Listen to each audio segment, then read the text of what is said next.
Welcome to the Solo Female Travelers podcast. Here, we go beyond destinations and talk about the parts of travel you don't always hear about. We share tips you haven't heard before, real experiences from the road, and the embarrassing moments that make travel unforgettable. We ask the difficult questions and bring you unfiltered stories from bold, curious, and unconventional women.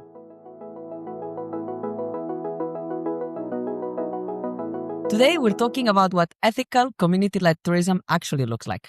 Not in theory, not on a website, but in real life, on the ground. This conversation isn't about perfect travel or feel-good passwords. It's about the realities, the trade-offs, the behind-the-scenes work that people in tourism do, and the sometimes uncomfortable parts of shaping tourism in a way that genuinely supports local and indigenous communities. I am joined by Lily, the founder of Zapotec Travel and our Oaxaca tour coast. Lily leads community-based ethical travel experiences rooted in indigenous culture, local partnerships, and long-term relationships, very much like we do. Hi, Lily. It's great to have you on the podcast and to talk about all the things that aren't talked about enough. Hi, I'm excited. I'm excited to be here. You and I go way back when I read an article in a travel magazine about your views on community and ethical tourism, and I knew that I had to reach out. This is a collaboration that is quite rare, whereby the destination wasn't really on our radar. It's not like we wanted to launch tours to Oaxaca, but as soon as I heard your perspective on how tours should be done to truly help local communities, I knew that we had to partner and help amplify the work that you do. Many of our community or in our community already know you through our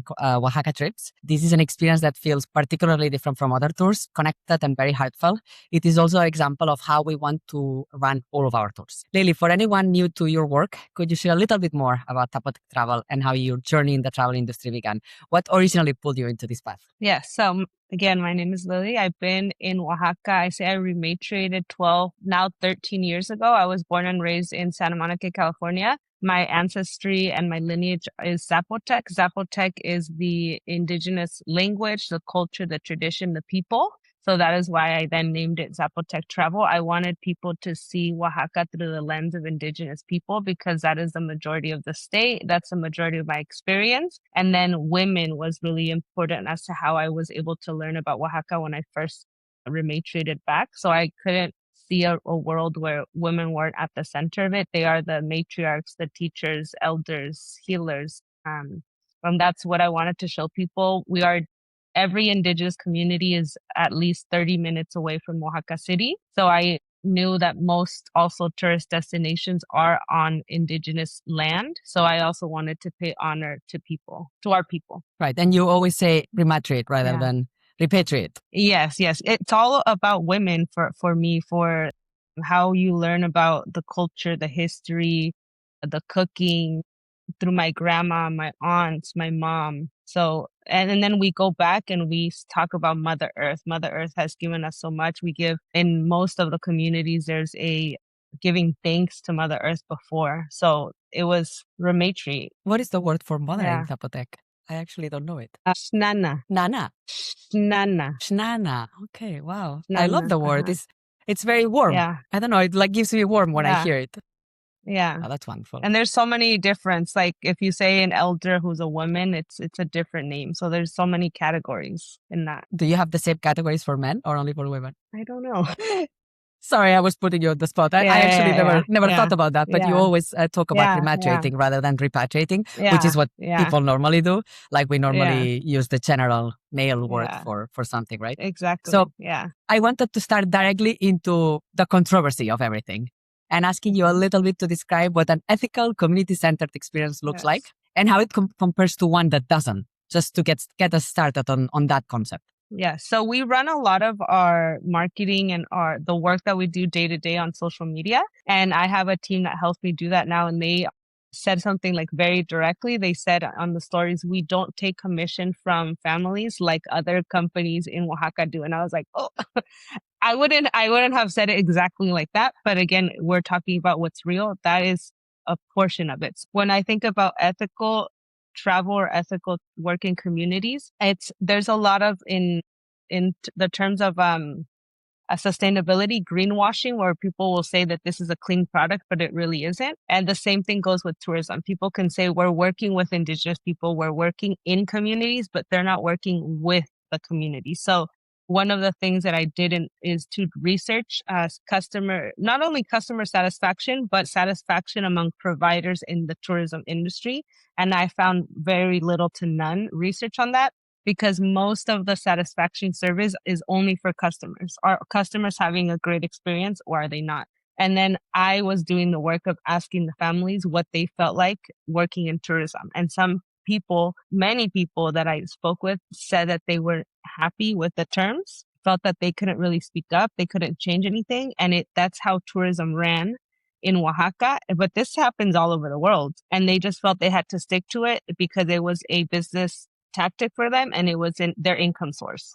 So I wanted everything that I didn't like about those stories that people shared with me, I wrote them down. This was all happening in 2020 when everything was shut down. And I said I was going to launch that year, but a lot of it was researching and really hearing people out. And I wrote a list of everything that I didn't like and my solution to it, because I'm also very like, don't just complain about something, or if you're not going to do something about it, shut up. But if you are, and you want to do something, do something. So I said one of the things that people do in Oaxaca, but all over the world, are commission-based sales. I would, as a guide, would take clients to Doña Rosa's house, because she's going to give me a cut of anywhere from 30 to 50% from the purchases that the tourist makes or the traveler makes. One, I can't force people to buy. So that's something I think we're going to talk about it later. If a guide is very pushy for you to buy, there's usually a reason.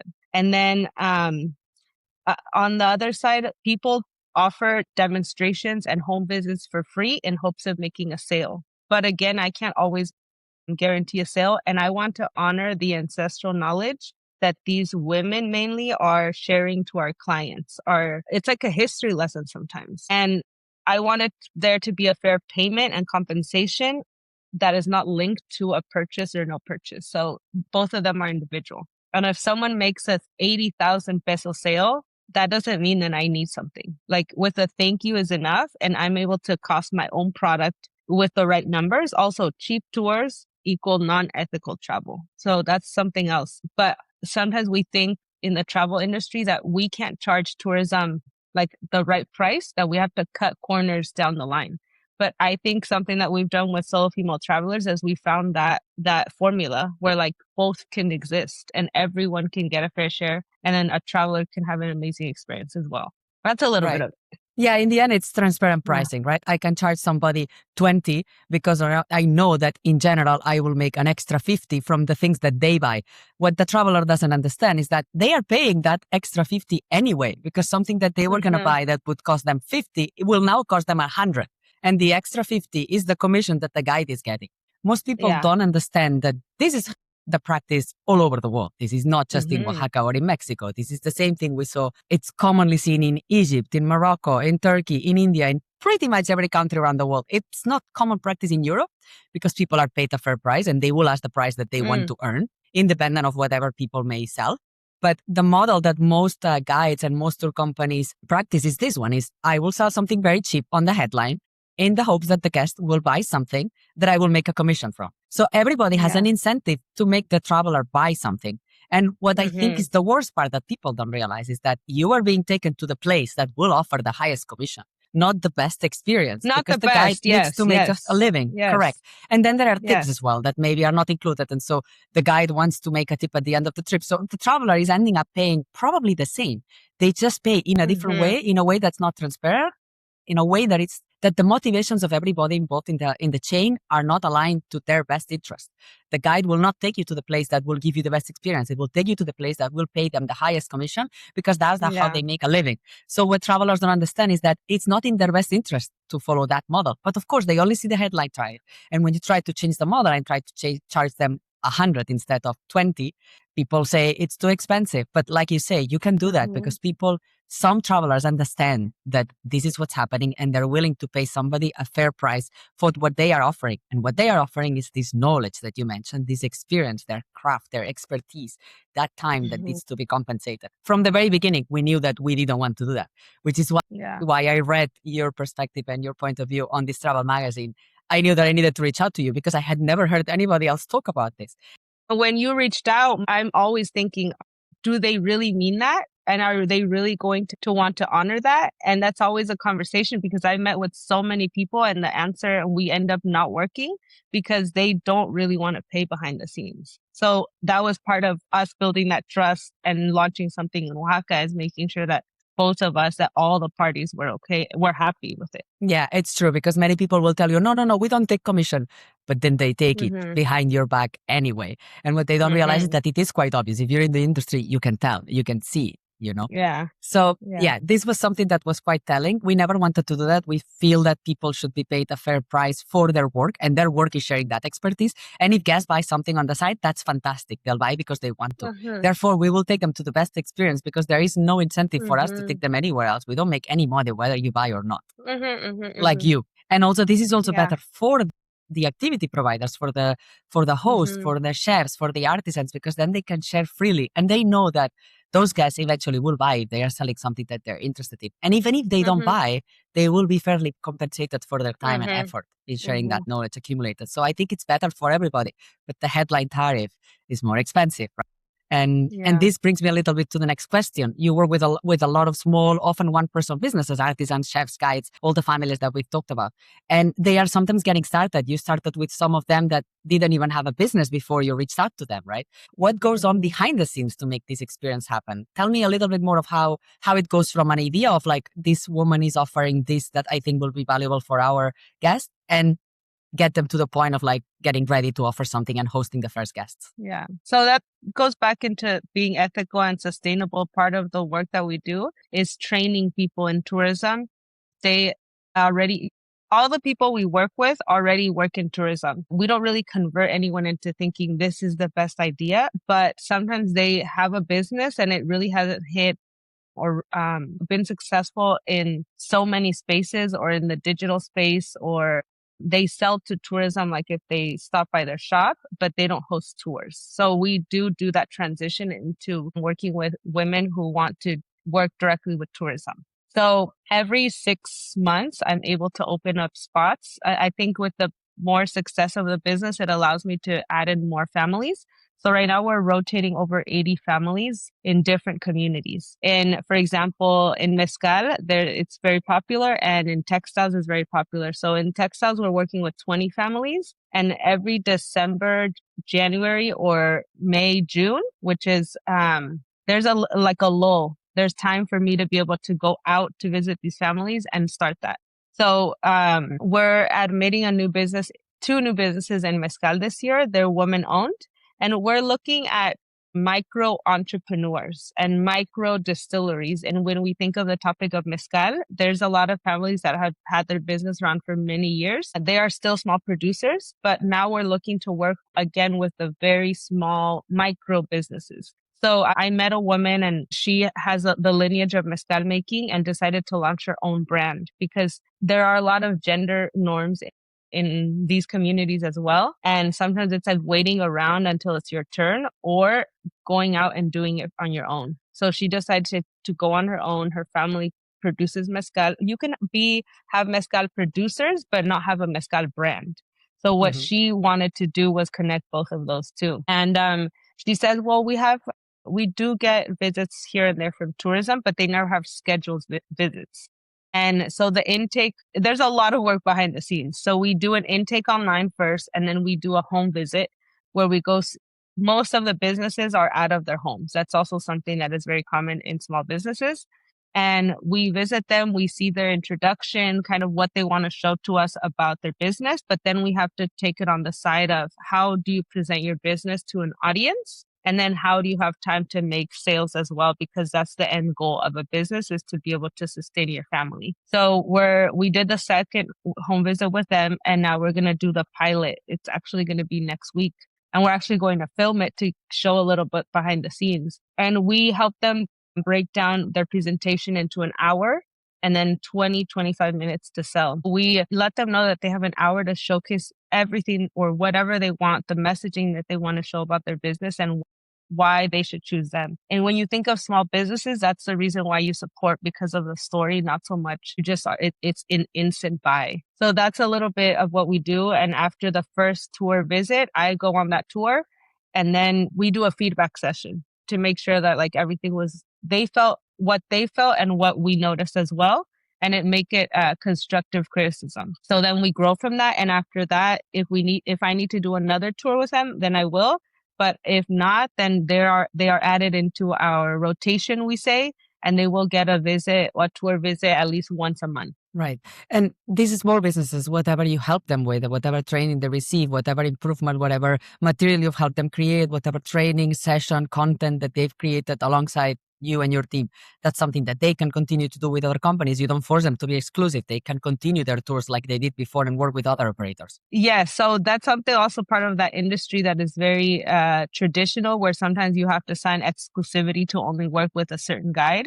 But we tell them that it's a skill set that we hope that they can one day use to get tourism directly. Like if we don't, we come in generally for translation services, but if they can do tours in Spanish, and many of families that we work with and did this training have already launched tours directly from their homes with clients from Google Maps, Facebook, Instagram, TikTok, all this stuff.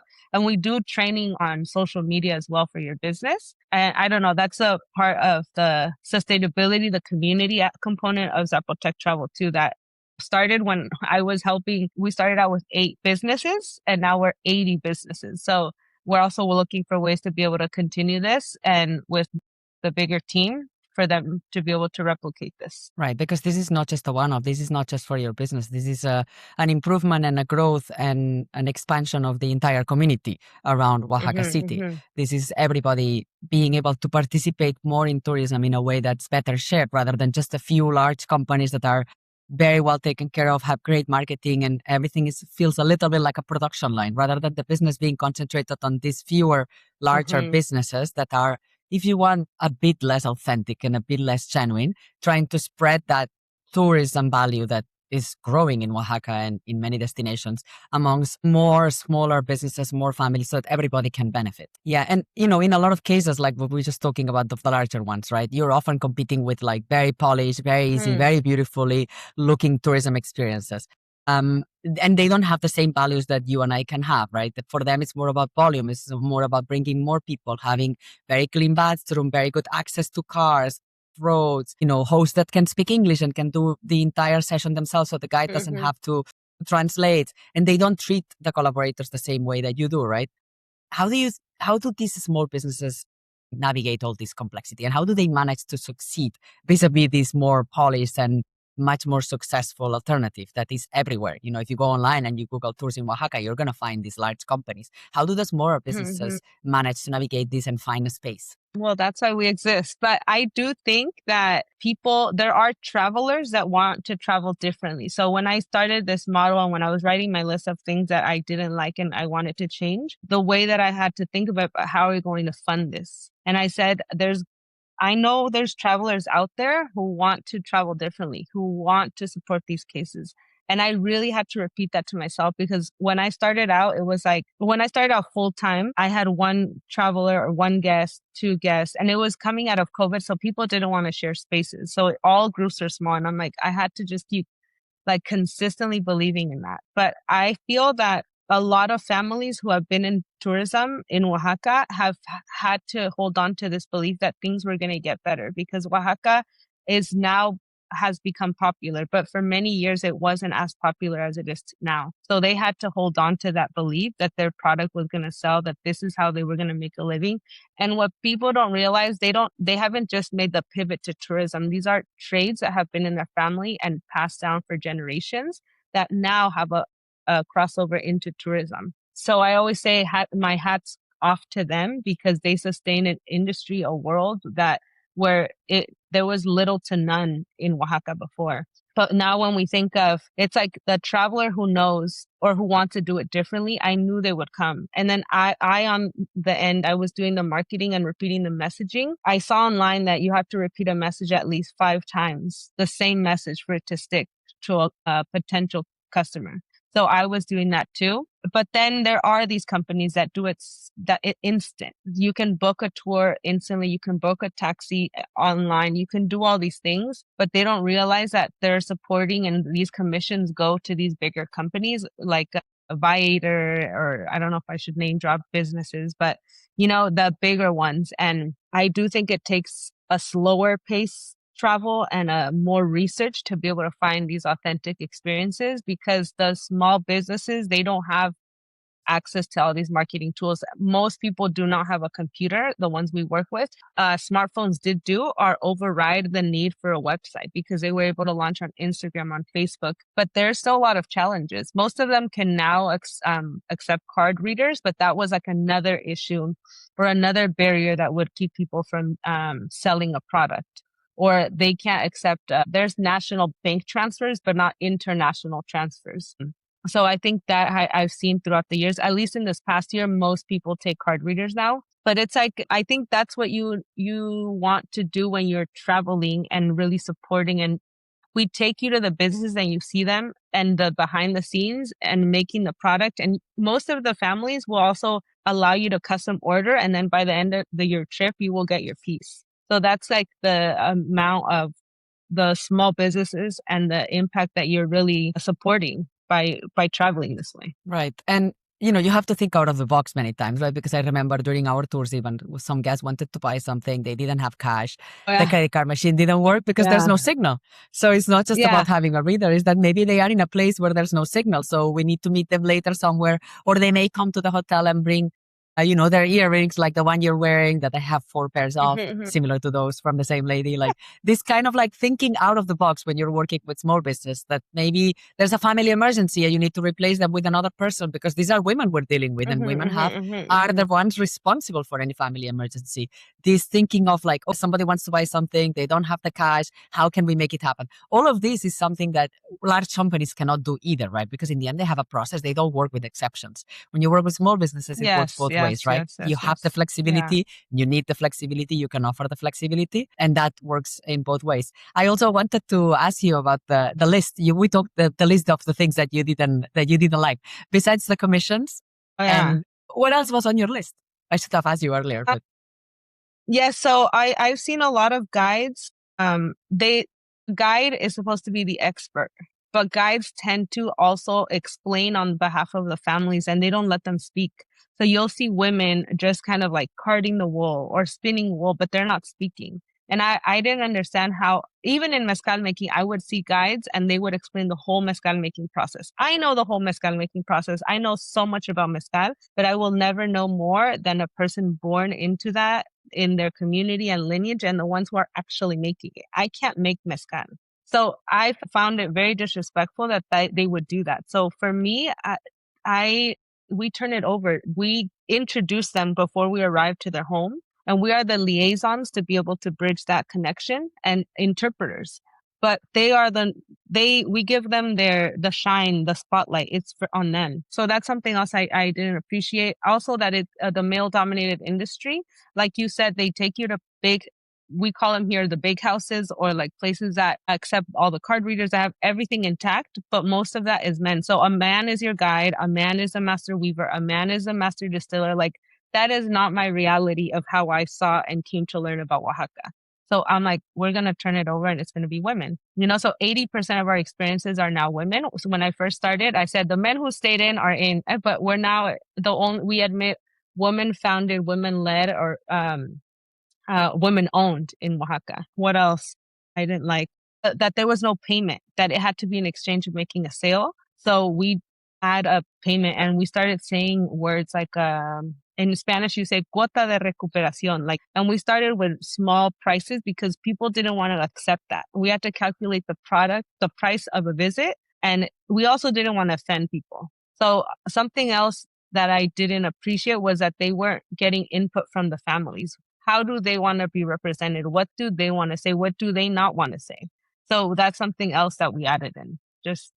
Okay. And also, you don't have any minimum requirements when it comes to things like access or hygiene or people speaking English. I'm saying this because if you're a big company, or even many travelers, I hear them saying like, I would love to have a very authentic experience. Now, when they see that the authentic experience means a bumpy road, a toilet that's more like an outhouse, no hot running water to wash your hands afterwards, somebody who doesn't speak English, payment only accepted in cash. Once you start to explain to them that this is what the authentic experience is, because it's not a passive company that has access to point of sale card readers and lots of investment to be able to pave the road and, so on and so forth, you realize that they're not willing to have an authentic experience if it means a little bit of uncomfortableness. However, you work with lots of businesses that this is their reality and you don't discard them or reject them because of this. Yes, and that's something in talking with them. We work with a lot of families that have been rejected by the tourism industry, but that's not because they gave bad customer service. It's not because that they aren't great people. It's because of where they live. It's because they're rural. It's because they're like an authentic family. And there's a word in Spanish, and it's parador turístico. There's an area where it's designed like a shop or a space or a business that was designed just for a tourism company to stop by and cater to tourism. We don't work with any of those. So that's like from the beginning, we have to go into the communities. We work with businesses that are running out of their homes. And we are the ones to make that bridge, to make that connection and make guests feel comfortable. And I always say, and then on our tours too, we say, thank you for coming with an open mind and ready to experience a culture different from your own, because that's exactly what you're going through, but also explaining it to them, because I also think about it on the side of the traveler. If they've never been outside their home country, then they're sometimes not able to understand what it's like, or they will have I have I had so many shocks when I moved back to Oaxaca, and I'm Oaxaqueña, I'm indigenous, like my family still lives there. But I was like, yeah, every now and then sometimes things are different. So like I didn't know that they didn't have like indoor like what is it, plumbing. Like I didn't know how to refill that when I ran out of hot water. I'm like, wait, how does the hot water work? So like you have to buy it, like all these things. So I also tried to understand the traveler, and I think that's why I'm such a great guide and liaison, because I'm able to understand both worlds and shift and navigate in between them and help people on both sides. So I also with our service providers, where I always say this is not a charity. We're not saying like, oh, these poor women, or no. We're working with them consistently, and they're generally my elders as well, to be able to have the better customer services experiences. So when the money situation arises, when they're like, I don't have a card reader or the Wi-Fi doesn't work, I think there's a younger me that would have been like, I will take the payment online and then I'll bring the cash to you. But then to navigate all of that, it's not sustainable and it's not realistic, and it's not, to me, that would be a charity, treating them like a charity case. So I have to be very strict, and I don't do that part of the process, and we learn from it. So if that happened once, or they didn't have a card reader, the goal for the next visit, and this has happened with a lot of the women on our tours, we set goals for the next time solo female travelers are coming, for them to be able to have the card reader. And we send little reminders, or I sent my intern out, or stuff like that. And if they don't meet that deadline, or that they weren't able to do it, they understand themselves that a loss of a sale is because they didn't do that. And sometimes they've had months. So like, I am very stern with them. I'm very tough love. Like I want to grow together, but I never want them to think that I'm here and they're here, or that this is, like I said, a charity case. But there's so many moments where like, it's so gratifying seeing that they put it in the change into effect, and their faces light up, or them realizing the benefit of bettering their services. Yes, absolutely. I remember even when I came last year or the year before, me telling some of the artisans, some of the textile dyeing ladies, you should have more things, because I think our guests will want to buy. And if you don't have more things, they're not going to be able to buy things, and it will be a disappointment for everyone. And some of the guests want to buy a large carpet. They're happy to spend a few $100s, but they may not carry those few $100s with them, because maybe they didn't anticipate that they wanted to buy so much, right? So if you don't have a card reader, they won't be able to buy. And again, like we can find other ways, right? I know that in some cases, some of them they have come to the hotel later to collect the money if there was no signal. There are things that you need to work with. But it is a fact that, when I tell them like, listen, you should make more of this kind of bags, because I know that this is something that our guests will be interested in, Mm-hmm. or bigger carpets or more colors, I know that if they do that, they'll make a sale because I know that it's beautiful and people are going to want to buy it. And so it's nice to see that then later on when the guests come, they indeed buy. Most of our guests, I mean, how can you not buy something beautiful that you bought from someone's home that they made and they explained to you Mm-hmm. after you've seen them making it? I'm not one to buy souvenirs because my house is full. So many years ago, I stopped buying things. Yeah. But I bought things even in Oaxaca because it's something that's heartfelt. Somebody made it with their own hands and with their own love, and sometimes with their own flowers in their garden, right? So it's just beautiful, right? You've mentioned that Oaxaca has been becoming very popular, and it is, right? 10 years ago, maybe it wasn't on the radars of so many travelers, but nowadays it has become quite an expat destination, not just for visitors, but also for expats. And that means that it has attracted a lot of attention. And this has resulted also in a lot of gentrification, which you can already see if you visit them.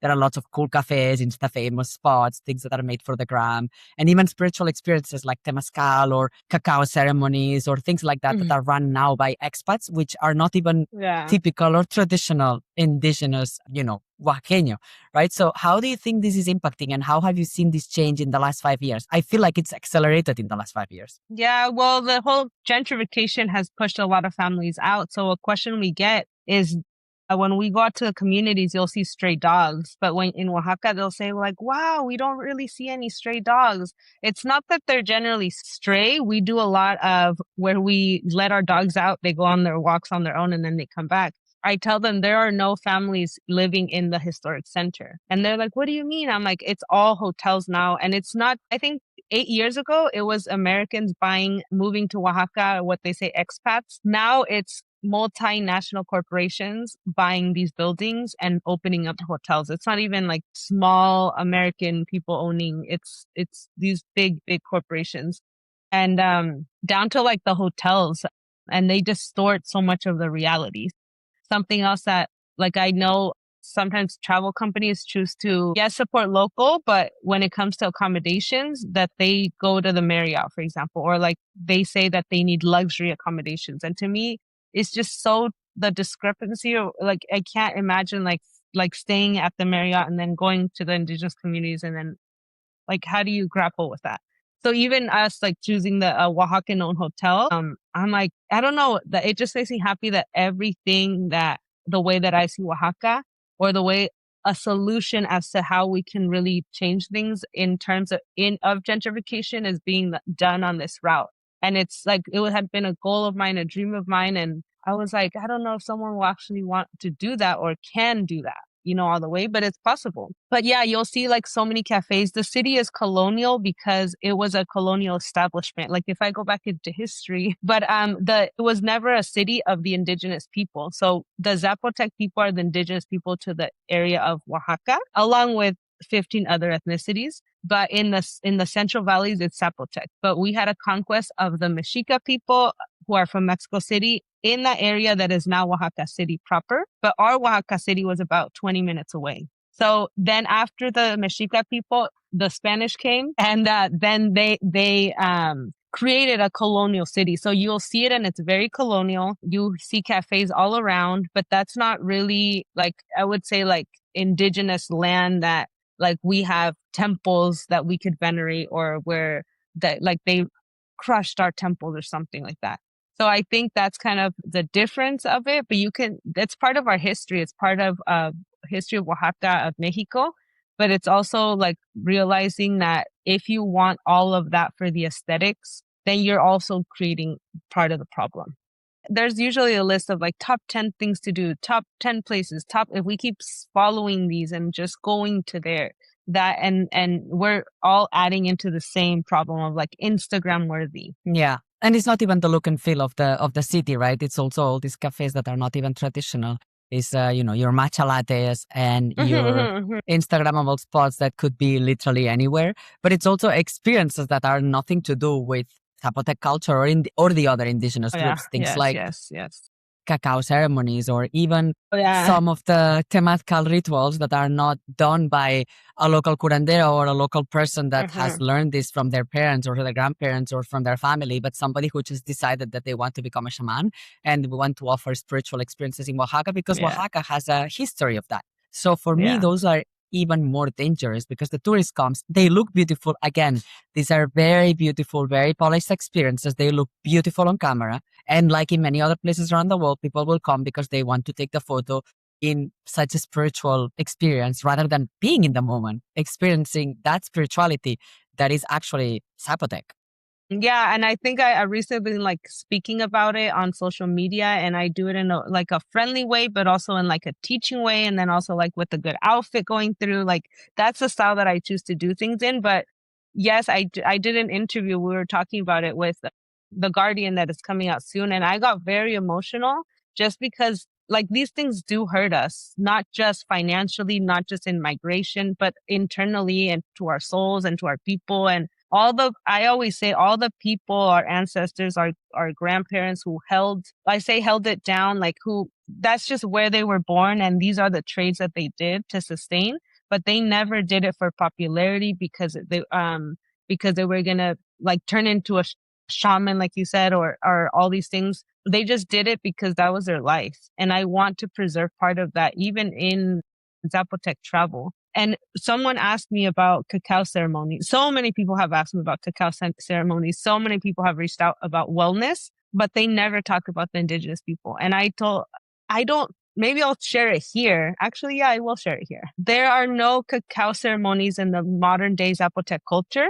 And when people started asking me like, okay, then what do you do? But I'm not sharing that with anyone because that is so sacred to us. And that I only feel comfortable with the people who honor and respect my people to be able to share that. So, and I have a video that I was just thinking, I continuously think like, should I post it? Should I not? But when we do a land sale, for example, I bought property, there is a cacao ceremony that we do as a giving thanks to the land and to the people who came out to measure and do the whole land purchase and the deed, all of that. So we host them with a beverage called tejate. Tejate is made of cacao and maize. And it's also a filling, like a smoothie. So that would be the only cacao ceremony that we do. But sometimes I don't even want to tell people that because somewhere down the line, we're going to see someone copying that and saying that that's authentic. But yeah, there's so many things that if you're able, it all starts if it's that accessible, or if you're able to click something super fast to book and it looks beautiful, you may be falling into a problem or just for money. And the reason why people are coming here and launching businesses and becoming shamans is because it's popular. So that's what I mean. Like support the people who this has always been their culture and they've always been here. They were rich or poor, and not people who just came here because they fell in love or because it's a good business opportunity. Right. It's opportunistic I behavior. get emotional. Yeah, no, I understand. I mean, in the end, you see this in many places that suddenly a destination becomes popular and then it attracts people who are opportunistic.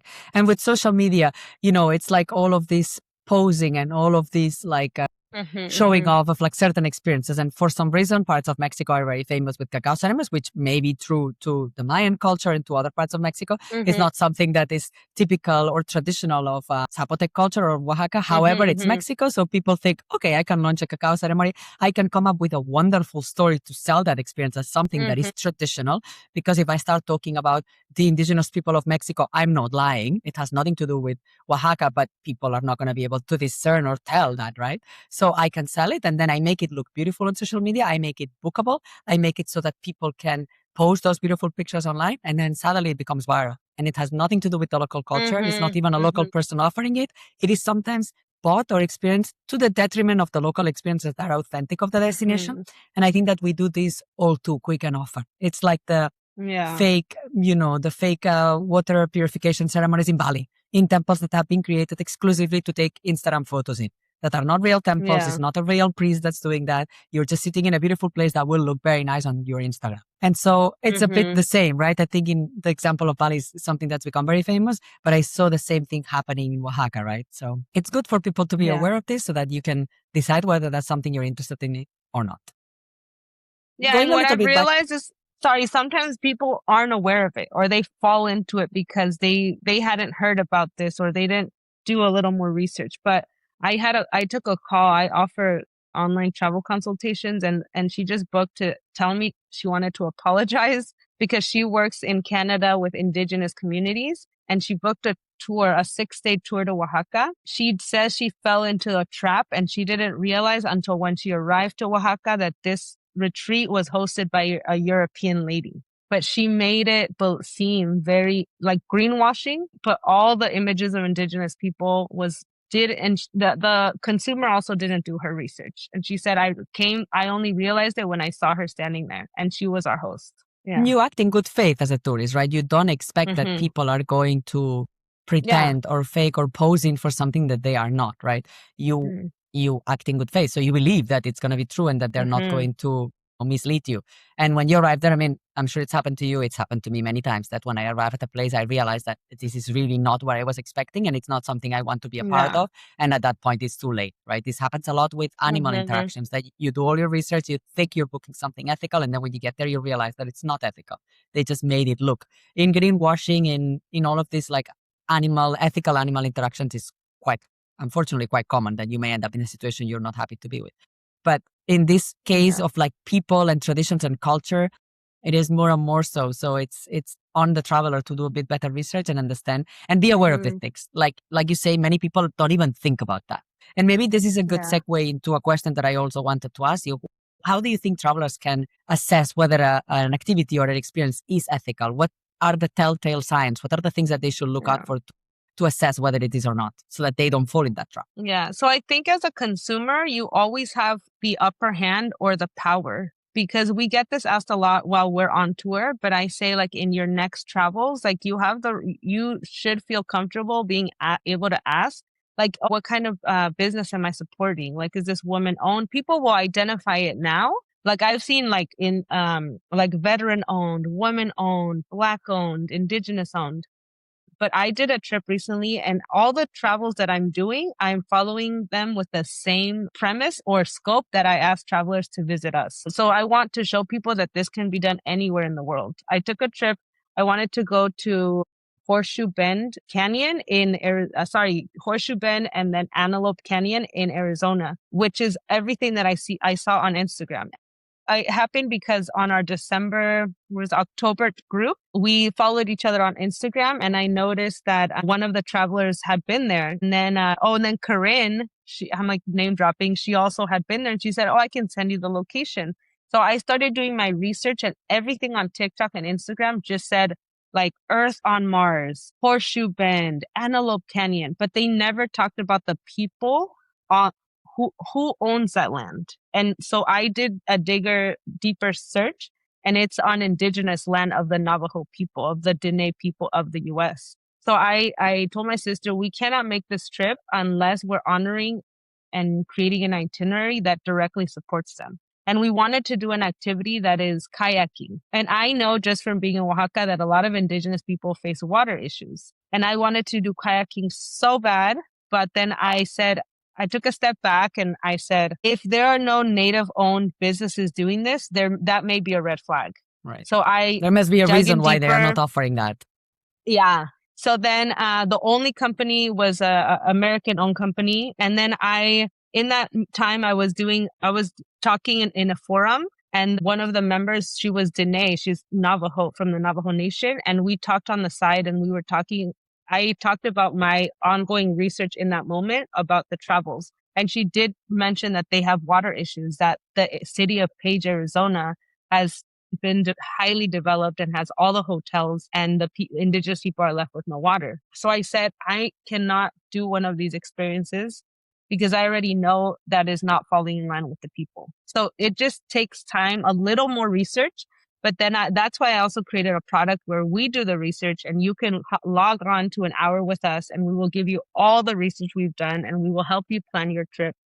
And we charge you by the hour to do the trip planning. And then if you want it, we can take it all over, and you can trust in us, or you can take more time. I say Google is free 99, but it takes more time. But you have to be looking out and maybe thinking a little more outside the box or critically. We also found 2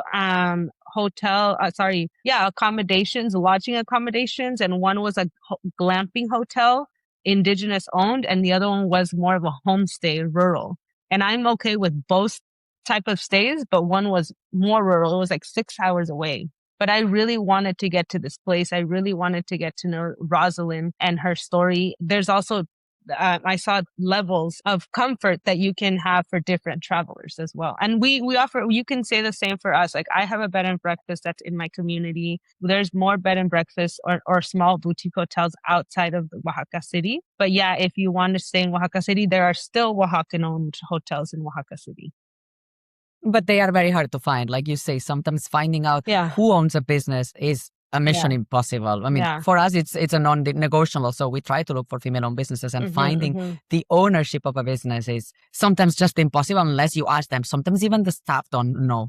Or sometimes I found even businesses that will tell me, yeah, it's female-owned. It's, it's under the name of my mother. But the mother is zero involved. They just put her name there because there's some, subsidy or some benefit that they're getting from having a woman-owned business. But the woman is not involved at all, is not benefited at all from the business. So there's a lot of that. There's a lot of difficulty in finding the truth. And when I started to find it really hard to find the ownership or any other detail about their practices or how they handle businesses and so on, then I started to doubt because I have nothing to hide. So if you ask us, where are we from? Where are we based? What do we do? Like, we will give you all the information because we are proud of that. And we have nothing to hide. So why wouldn't we share it?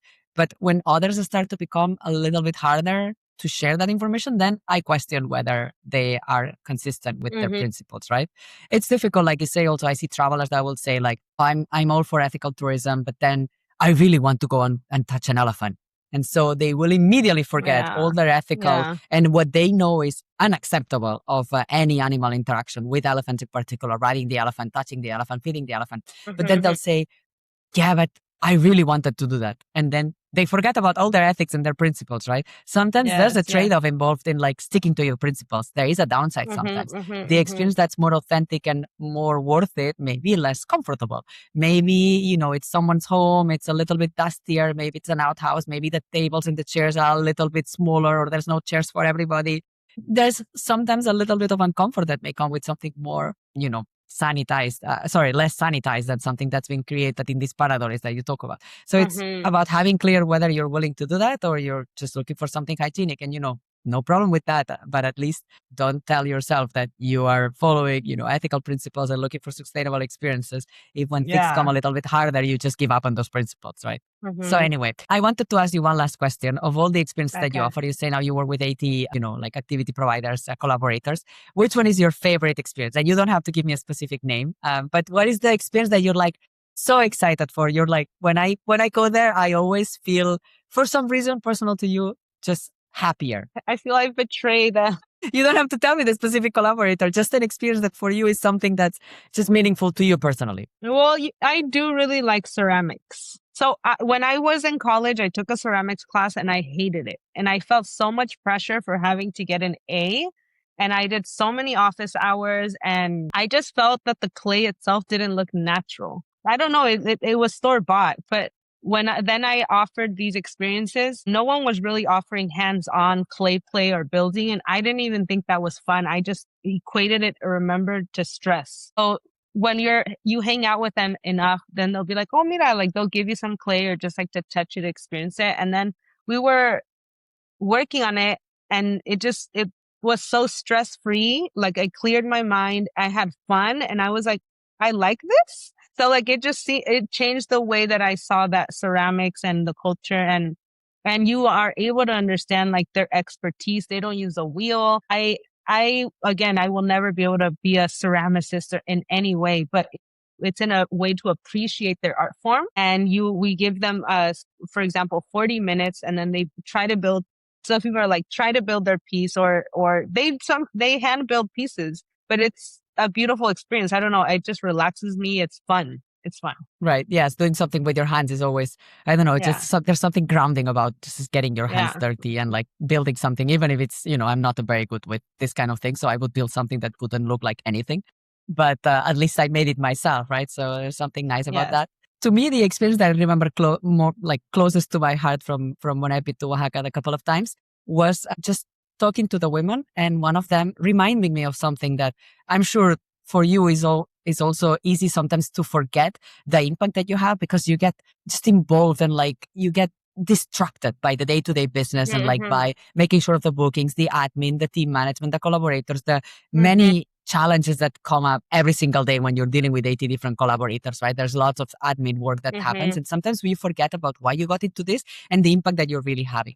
So I remember one of the ladies that we talked to that I said this to you already that told me, well, thanks to your tours and the fact that, as you say, your collaborators will receive usually a monthly visit. So a monthly, they will receive, let's say, 5 to 10 customers that they more or less can rely on, right? So they know that they'll have some sort of income.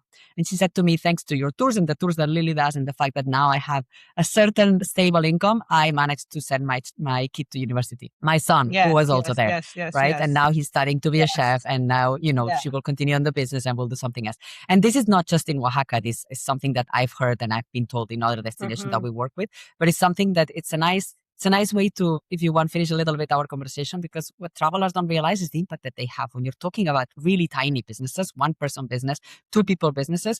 Your 10 visitors a month really makes a huge difference in the life of that person. It can make the difference between sending their child to university and not. And therefore that child having the opportunity to do something else, maybe something better than they could as a parent. And that opportunity is something that we don't realize, because maybe for us, the $50 that experience costs or the $80 that experience costs is not a lot in our terms. Yeah. But for somebody local, the $500 a month that they can get from this means that they can guarantee the payment to the tuition, right? I've heard this from our guide in Bali as well, from other collaborators in other destinations. So I think it's something that when you are working with small businesses, this is what your impact is. It really means the difference between something like that. And I think that's also it's also the reason why we're in it. And like you said, we talk about lately I've been asked to talk about the business side of things and the business model. But again, it comes back to this is the reason why we're in it. And with Isabel, she lost her husband and her in-laws. They went from being a family of 5 to just being 2. And that just happened during COVID. And then in Oaxaca or in Mexico, less than 5% of Indigenous people go to college. So that to be able to make it there is so hard. And then in culinary, Oaxaca's the culinary capital of Mexico, but you have to go to a private school in order to tap into that. So in order to be able to do that, you have to have consistent income. And I think that's really been the game changer for the businesses in having a provider like Solo Female Travelers now, that they have I started managing it with them in contracts. I said, okay, you've landed your first contract with us. Because of quality control, we have to have the same visitors, but they're amazing providers as well. So now the women who are entering into this contract with these visits, they won't get other visits from us. I mean, they do year round, but they won't get 2 big visits from us, so that we have all the other service providers to be able to rotate. But they understand that there's a difference in a potential tour once a month and in a secure tour once a month. And that really, I think so many people were emotional when they landed that first contract. We prepared for months or a year, to be able to launch this and then to actually see it happen. And then we're on the second year. That has added trust, consistency, stability for a lot of women. So thank you. And no, for me, sometimes it's easy to forget when you're a business, right? You're caught up in the things that don't work or the fires you need to put off.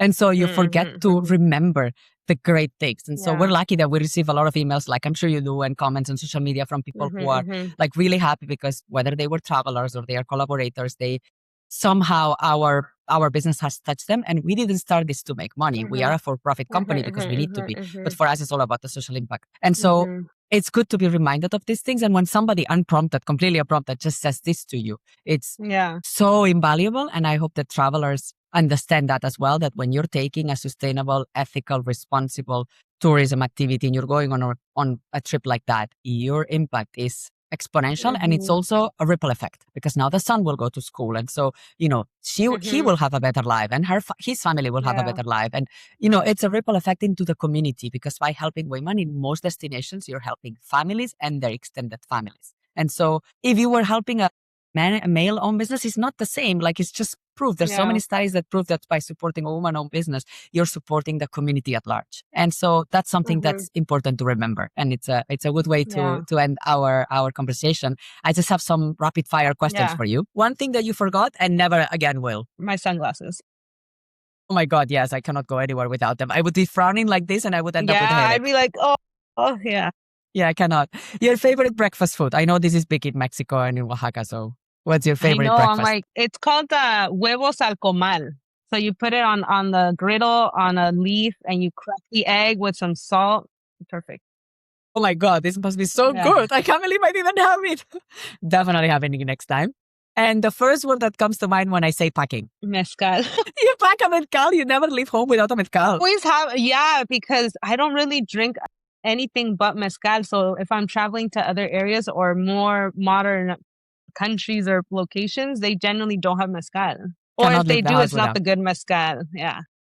Not a real Zapotec person if you don't have a bottle of mezcal in your backpack or in your suitcase. Fantastic. And then some like this or that questions. Early flight or red eye? Early flight. Me too. Souvenirs or photos? Yeah. Souvenirs. And what do you buy normally?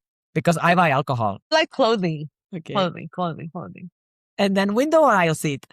Aisle. Early check-in or I late just check-out? don't like having to get up to let other people go to the bathroom. Yeah. I just want to go to the bathroom. Early check-in or late check-out? Early check-in. And plan ahead or last minute? Last minute. Because Really? I can do it thought so you would be well. planned. I thought you were a planner. Okay. And now I know that you're working on some amazing things. What is something that you're most excited about right now? I don't know if So you can we share. are, I know. The interview for The Guardian is coming out in early February and it was shot on video. So I'm very excited, and some really hard topics on gentrification, but also on like what are we doing to like counteract that. We are launching more experiences and our multi-day experiences also we're going to be launching this year, which is staying more out in the communities and then going to Oaxaca City for a day or two. So we're reverting it. Okay, so you cannot tell me about the project that I know you're working on, but will hopefully be live once this episode goes live. We'll put it in the notes. Yeah. Yes, I cannot talk about it's that a secret. Just yet. Okay. I will keep the secret, but we'll put it on the notes. So check out the notes for this secret that Lily cannot tell us now. And so so that's all. Thank you so much, Lily. It was wonderful to chat with you again.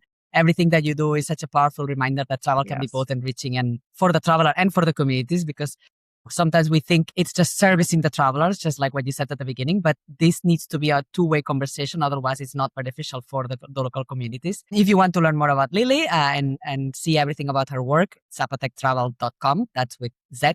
For me, it's Zapotec. For Lily, it's Zapotec.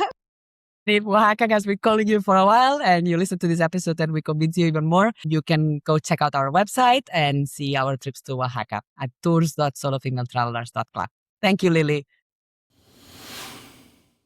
And time for this week's embarrassing travel story. This one is called Pants Down, Butt Out, and you'll see why. This one is from Amy G, a longtime SFT community member and solo traveler. Here's her story. I've been a solo traveler since forever, when I realized I didn't want to wait for someone to have the time or the money to join me. Otherwise, I'd be waiting forever. So back in November of 2007, I took a solo trip to India. This was my second solo trip and my first trip to India. India was very different back then from what it's like today for travelers. Not as many modern amenities as it has now. And I was riding with a driver I'd hired named Daljit, who did not speak a lick of English. And I didn't speak a lick of Hindi or Punjabi. We were driving from Delhi to Agra and I really had to pee. But Daljit refused to stop, even though I'd asked him many, many times. He kept shaking his head emphatically, no. After several bumpy and slow kilometers, he explained that none of the bathrooms were adequate for Western visitors. No Western toilets and no clean toilets. Pretty soon, I wasn't able to hold it anymore. And I told him if he didn't stop, I would pee in his car. Of course, all of this was communicated through hand gestures, body writhing, and very loud wailing. He finally understood how serious I was and pulled over, gestured for me to go behind a long bus that had also pulled off to the side of the road. It was dusty and looked not very populated. It more looked like a private enough space to go to the bathroom. And at that point, I really didn't care too much about privacy. I ran as fast as I could behind the bus, yanked down my pants, and breathed a sigh of relief as I squatted down to release the biggest, most voluminous pee I have ever had. Suddenly, midstream, I hear Daljit yelling and running towards the back of the bus where I was happily squatting and relieving myself. Not a care in the world. Of course, around the corner, a group of about 8 men come walking around and wondering what is happening. They see me stand there and watch with their eyes wide open, mouths agape, as my butt is hanging out mid-squat, fully exposed, and I'm peeing like there's never going to be an end to the pee. It seemed like they were staring at me for several minutes. Probably wasn't that long, but, in the moment. And you know what? At that point, I honestly didn't care. I was just happy to go finally and pee. Daljit was mortified on my behalf, and like a wonderful protective person he was throughout my trip, he screamed and shooed them away while also trying not to look in my direction. Eventually, he managed to get them to leave, and I finished my pee. I walked back to the car and got in, and he pretended like nothing had happened at all. So we rode off happily to see the Taj Mahal. In all my travels, thankfully and luckily, that has been the only time that I've been caught with my pants down. Literally. Thank you so much, MEG, for sharing your story with us. If you have an embarrassing story of your own, we'd love to hear it. You can submit yours on our website at www.solofemaletravelers.club.